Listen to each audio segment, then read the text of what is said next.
में भाषा पर राज ठाकरे और निशिकांत दुबे के बीच जुबानी जंग छिड़ गई है। मनसे और शिवसेना यूबीटी मराठियों को एकजुट करने के लिए मराठी अस्मिता का दांव चल रहे हैं। उत्तर भारतीयों को मराठी बोलने पर मजबूर कर रहे हैं। मराठी नहीं बोलने पर महाराष्ट्र में हिंदी भाषियों की पिटाई हो रही है। हिंदी बनाम मराठी के बीच नीतीश राणे के बयान पर हमारे संवाददाता जावेद हुसैन ने दिल्ली में मुस्लिम समुदाय के लोगों से खास बातचीत की। रिपोर्ट देखिए। मराठी मुद्दा जो महाराष्ट्र की सियासत में बड़ा गर्म मुद्दा चल रहा है और कल जिस प्रकार से राज ठाकरे की मुंबई में रैली थी, स्पष्ट शब्दों में कहा कि स्कूल में भी मराठी हम जरूरी कर देंगे, नहीं तो स्कूल भी बंद कर देंगे। और मराठी के मुद्दे पर उन्होंने महाराष्ट्र के मुख्यमंत्री को भी निशाने पे लिया। तो क्या मराठी मुद्दा जो है वो कितना जरूरी है, कितना गैर जरूरी है, ये हम जनता से भी जानना चाहते हैं। और आज हम नागपुर के जो है जाफर नगर में खड़े हैं। जाफर नगर में कुछ समाजसेवी हैं और कुछ नागरिक हैं हमारे साथ खड़े हैं जो अपनी प्रतिक्रिया देना चाहते हैं। और यही जानने के लिए आज हम नागपुर के जाफर नगर में आए हैं। तो हम जानेंगे कि क्या जिस प्रकार से एक प्रकार से जबरदस्ती जो की जा रही है मराठी बोलने के लिए, वो क्या सही में ज्यादा जरूरी है या गैर जरूरी है, ये राय जो है जनता रखेंगी, नागपुर की जनता रखेंगी, जाफर नगर की जनता रखेंगी। आज हमारे साथ में मौजूद है यहाँ के जो कार्यकर्ता है, सामाजिक कार्यकर्ता है। जी सर, क्या नाम है आपका? मेरा नाम गौसुद्दीन है जी। मैं व्यापार करता हूँ, व्यापारी हूँ और यहाँ का इस एरिया का समाज सेवक भी हूँ। जिस प्रकार से मराठी मुद्दा चल रहा है, तो मराठी मुद्दा कितना जरूरी है, कितना गैर जरूरी है, क्या कितनी आप मराठी भाषा का इस्तेमाल करते हैं, ये बताइए। देखिए, हम लोग तो बोलचाल में हिंदी ही बात करते हैं और सरकारी काम में जहाँ रहता है, क्योंकि महाराष्ट्र है तो वहाँ पे मराठी का इस्तेमाल करते हैं। और अगर कोई हमसे मराठी में संपर्क करता है तो बराबर जवाब देते हैं। लेकिन क्योंकि हमारी मातृभाषा प्लस साथ साथ में अपनी देश की हिंदी जो है सो देश की ऑफिशियल लैंग्वेज है, तो इसलिए हम लोग हिंदी में ज़्यादा बात करते हैं। और हिंदी में बात करने से क्या है, वो कोई भी समाज या कोई भी भाषा का रहा हो, ईजी संपर्क हो सकता है, ईजी कम्युनिकेशन हो सकता है। इसलिए हम लोग हिंदी में भाषा में बात करते हैं, लेकिन जहाँ ज़रूरत पड़ती है मराठी भी बात करते हैं, जहाँ ज़रूरत पड़ती है ऑफिशियल कम्युनिकेशन मराठी में करते हैं।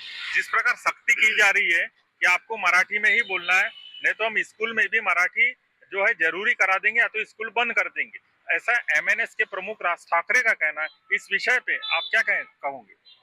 स्कूल्स का डिसीजंस तो गवर्नमेंट का रहता है और वो करिकुलम में इसको लाते हैं या ना लाते हैं वो गवर्नमेंट का विषय है, हम लोग का नहीं है।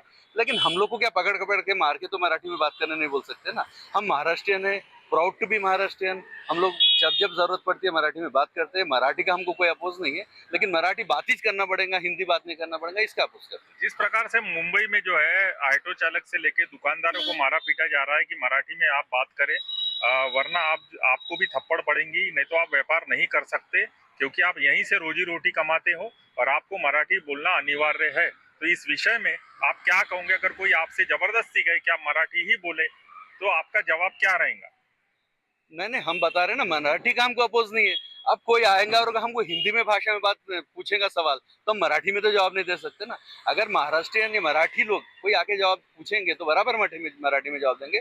लेकिन इसके विषय में हमको बाध्य करना या किसी को मारना तोड़ना, ये क्या है, देश फेडरल कंट्री है अपना। यहाँ पे कोई भी आदमी कोई भी भाषा वाला आ जा सकता है, हर को पकड़ पकड़ के मार नहीं सकते ना, ये बहुत गलत है। मराठी कंट्रोवर्सी में जिस प्रकार नीलेश राणे भी खुद पढ़े कि मदरसे में भी आप मराठी में आप पढ़ाने के लिए बोलिए, एमएनएस सुप्रीमो को बोल चुके हैं वो, और जो अजान भी है वो भी जो है मराठी में देने के लिए बोल रहे हैं। आप में ऐसी हिम्मत है तो आप ये करके दिखा। तो नीलेश राणे का बयान जो कितना आप सही मानते हैं? नीलेश राणे देखो, उनको आप देख रहे हो ना, महाराष्ट्र में कोई उनकी बात नहीं सुनता। वो जो बातें करते हैं इसमें उसमें से कोई भी इश्यू आए उसको मुसलमान को कैसा टारगेट करना, उनका ये रहता है। देखिए, हर आदमी की पहले अपने घर में इज्जत होना चाहिए। नीलेश राणे एक राजनीतिक परिवार से आते हैं, उनके पिताजी भी राजनीति में है, उनके भाई भी राजनीति में है, उनका घर में सपोर्ट नहीं है, वो बीजेपी में है। बीजेपी का कोई नेता उनकी बात को समर्थन आज तक नहीं दिया। वो महाराष्ट्र गवर्नमेंट में कैबिनेट मंत्री है में देना। अभी आप बताइए, हिंदुओं के भी श्लोक जो है वो संस्कृत में होते हैं, क्या वो चेंज कर सकते क्या? पहले अपने को अपने घर में चेंज करना चाहिए ना। वो जो श्लोक बोलते हैं, उन्होंने आके अगर बताया कि मैं आज से श्लोक संस्कृत में नहीं बोल रहा हूँ, मैं मराठी में बोल रहा हूँ, भाई आप लोग भी बोलो। जो हमारा इस्लाम है वो अरब से आया है, तो वो अरबिक भाषा में हर चीज श्लोक लिखे है। जैसा ही हिंदुइज्म है, हिंदू यहाँ से आया तो यहाँ का संस्कृत है, तो हम अरबी यूज करते हैं, तो ये इसको अरबी में तो चेंज क्या आप करना मराठी बोलना इतना जरूरी नहीं समझते जिस प्रकार से प्रेशर राज ठाकरे क्रिएट कर रहे हैं? नहीं, मराठी में कैसा उसको प्रेशर करना गलत है ना। और उसका समर्थन हम कैसा करेंगे, क्योंकि फेडरल कंट्री है ना यार। हम कोई आएगा वो दूसरे स्टेट से आके हमको हिंदी में सवाल पूछेगा, कोई दूसरे में जवाब देगा, तो हम महाराष्ट्रियन है बात नहीं कर देंगे, ऐसा नहीं बोल सकते ना। या और भी हमारे साथ व्यापारी है, इनसे भी बात करेंगे। आप बताइए, आप भी व्यापार करते हो, क्या कोई आपसे जबरदस्ती कर सकता है कि आप मराठी में बात करो? नहीं, जबरदस्ती तो नहीं कर सकता। अगर कोई मराठी में बात करेगा तो हम मराठी में ही बोलेंगे, जो हिंदी में बोलेगा तो हम हिंदी में ही बोलेंगे। अगर किसी प्रकार की कोई मारधाड़ करते हैं मनसे वाले या कुछ करते, तो आपका क्या जवाब रहेगा उसके लिए? नहीं, हम तो सोचते हैं कि भैया मारधाड़ से कोई फायदा नहीं है। ये अपना भारत है, अपना महाराष्ट्र है, प्यार मोहब्बत से रहना चाहिए। तो क्या मराठी के आप समर्थन में हो, या क्या मराठी सबको आनी चाहिए, क्या कहना आपका? नहीं, मराठी थोड़ी बहुत, अगर कोई मराठी में बोलता है तो बोलना चाहिए, कोई हिंदी में बोलता है तो बोलना चाहिए। जबरदस्ती कोई करता है? नहीं, जबरदस्ती तो कोई मतलब जबरदस्ती करे तो मराठी बोलूंगे क्या आप? नहीं। जबरदस्ती बोलेंगे तो मराठी नहीं बोलेंगे। नहीं बोलेंगे। नहीं। हमारे साथ एक नौजवान भी यहाँ पर मौजूद है, उनका भी हम लोग उनकी भी राय लेंगे। कोई मराठी, जिस प्रकार से मराठी मुद्दा जो है पूरे महाराष्ट्र में जो है एक बहुत बड़ा मसला है कि मराठी जो आपको बोलना जरूरी, नहीं तो हम स्कूल बंद कर देंगे, ऑटो वाले को थप्पड़ पड़ रहे, दुकानदारों को थप्पड़ पड़ रहे। तो कोई मराठी बोलने के लिए अगर आपको बाध्य करता तो आपका जवाब क्या रहेगा? देखिए, मैं मराठी समझ सकता हूँ लेकिन मैं बोल नहीं सकता। अब इसमें अगर कोई मुझे फोर्स करे कि मैं मराठी में ही बात करूँ तो ये तो गलत है।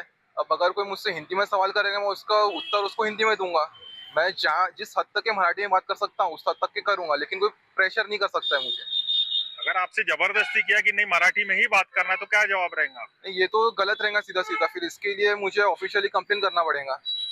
अगर मराठी नहीं आते तो आप फोर्स कर नहीं सकते हैं ना किसी को मराठी बोलने आप के लिए। राष्ट्रभाषा का फेवर करते हो या मराठी का फेवर करते हो?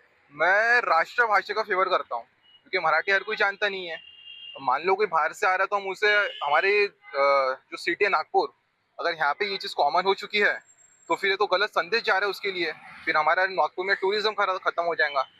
तो मराठी के लिए ऐसा दंगे कराना, लड़ाई झगड़े करना, मारपीट करना, ये सही नहीं है। क्या आपको ऐसा लगता है कि बुनियादी मुद्दे से दूर जा रहे हैं राजनीति पार्टियां? जो बुनियादी मुद्दे हैं वो भूलते जा रहे हैं और गलत जो है एंगल लेते हुए जो है एमएनएस की पार्टी आगे बढ़ रही है? ये बिल्कुल सही कहा आपने, क्योंकि हमारे इससे भी बड़े बड़े मुद्दे हैं जिस पे हमें ध्यान देना चाहिए।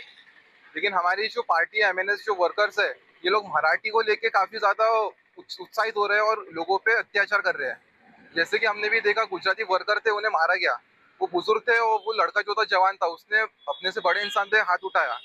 तो ये चीज़ काफ़ी गलत है। अगर मराठी नहीं आती है तो उसको फोर्स करना तो सीधे सीधे अपराधी है। तो बड़े बुजुर्गों को भी जो बख्शा नहीं जा रहा है मुंबई में, तो और मराठी के मुद्दे पर जो उनसे जबरदस्ती की जा रही है, आपका क्या कहना? अगर यही वाक्य अगर नागपुर में होता है या आपके साथ होता है या किसी आपके मित्र के साथ में होता है, तो आपकी क्या प्रतिक्रिया रहेंगी?